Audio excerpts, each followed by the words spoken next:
Bismillah. Бүгінгі өтетін сабағымыз тақсимул фи'л иля жамид ва мутасарриф. Фи'лдің жамид және мутасарриф деп екіге бөлінуі. Фи'л екіге бөлінеді, жамид, мутасарриф деп. Жамид деген өзгермейді, қатып қалған. Мутасарриф деген өзгереді, өзгерістерге ұшырайды, түрленеді деген сөз. Жамид өзгермейді деген мағынасы не? Яғни бір ғана көріністе тұрады. Мади көрінісінде немесе әмір көрінісінде өзгермей қатып тұрады. Мысалы, аса мүмкін десек, немесе лайса емес деген сөздер, бұлар фи'л мадилар. Бұлардың мудорихтары жоқ. Аса деп өзгермей қатып тұрады. Лайса деп өзгермей қатып тұрады. Мынаны яса деген мудорих жоқ, немесе мынаны ял ясу деген әмір жоқ. Тек қана осы мади көрінісінде жазылады. Немесе хаб та'аллам деген алайық. Хаб дегеніміз ойлап көр деген сөз, та'аллам деген біл деген сөз. Осы хаб деген тек қана әмір көрінісінде болады, өзгермейді. Та'аллам деген тек қана бұл да әмір көрінісінде болады, өзгермейді. Сондықтан да бұлар жамид болады. Мына екеуі әмір жамид әмір болады, өзгермейтін тек қана әмір көрінісіне келеді. Мына екеуі тек қана мади көрінісіне келеді. Сонымен өзгермейтін жамидтер екі түрлі болады екен. Тек қана мади көрінісіне келетіндер, немесе тек қана әмір көрінісінде келетіндер. Ал енді мутасарриф өзгеретіндерге келсек, түрленетін өзгеретін фиғылдарға келсек, оның өзі екі түрлі болады екен. Мысалы, када бариха деген алайық. Када деген жақын қалды деген сөз бар. Бариха деген, када дегеніміз афғал мұқарабаға жатады. Бір нәрсенің жақын қалған білдіретін фиғылдер. Бариха деген кана ва хаватқа жатады. Кана, асбаха, атха, мазала, мабариха деген бар еді ғой. Сол мабариха деген бариха ғой. Бұлардың када мен бариха деген екі фиғылдың мадийі бар. Када якаду, бариха ябраху. Бірақ әмірі жоқ. Өзгереді, бірақ толық өзгермейді, жартылай өзгереді. Мадийі бар, әмірі бар, бірақ мадийі бар, мудорихы бар, бірақ әмірі жоқ. Ал алима, акрома деген фиғылдарды алсақ, бұл толығымен өзгереді. Алима, я'ламу, я'лам, мадийі бар, мудорихы бар, әмірі бар. Мынада акрома, юкриму, акрим, мадийі бар, мудорихы бар, әмірі бар. Сөйтіп өзгеретін фиғылдардың өзі екіге бөлінеді екен.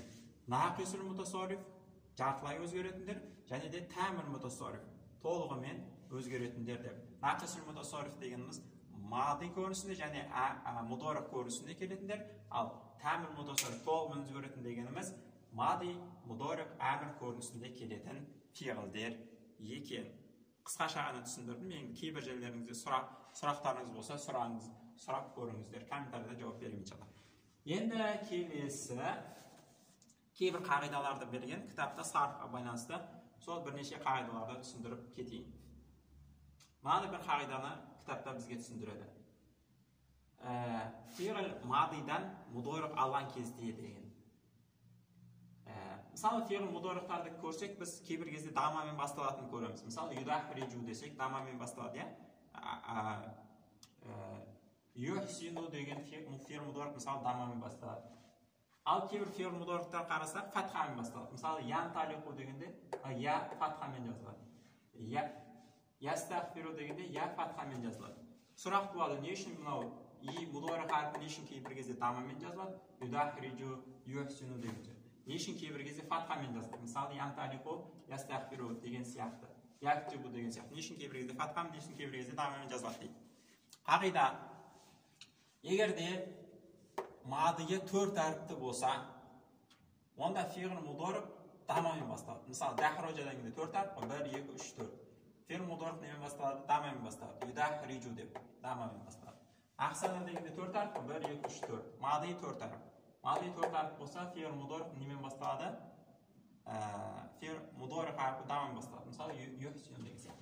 Егер де төрт әріпті болмаса, яғни 3 әріпті, 5 әріпті, 6 әріпті болса, онда егер де мадийі 3 әріпті, 5 әріпті, 6 әріпті болса, 4 әріпті болмаса мадийі, онда фиғыл мудорихтың мудорих әріпі фатхамен басталады. Мысалы, катаба 3 әріпті ғой, яктубу не фатхамен басталды.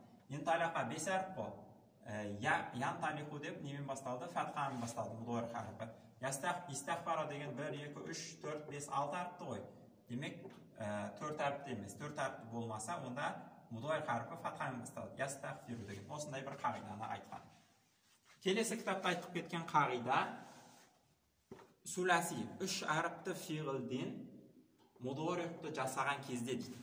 3 harfli fi'lden mudori'ni jasagan kezde birinchi ne isteymiz? Mudori harfini beremiz aldına. Nasoraning aldına ne isteymiz? Mudori harfini qo'yamiz. Mudori harfi deganimiz ne? Anaytu harflari, ya? Nemisi atayna harflari. Alif, ta, ya, nun harflari. Adribu, nadribu, tadribu, yadribu degan harflar bor. Sol harflarni qo'samiz birinchi. Masalan, yansuru deb, nemisi tansuru, nemisi ansuru, nemisi nansuru degan siyoqda. So'sin borib, mana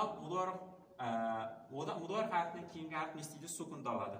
Nasora degan fathamizni eslatib ketadi, sukunda oladi. Yansuru deb sukunda oladi. Odan keyingi harf ne isteydi? Aynısında qarib damaqti bo'ladi, yansuru degan siyoqda.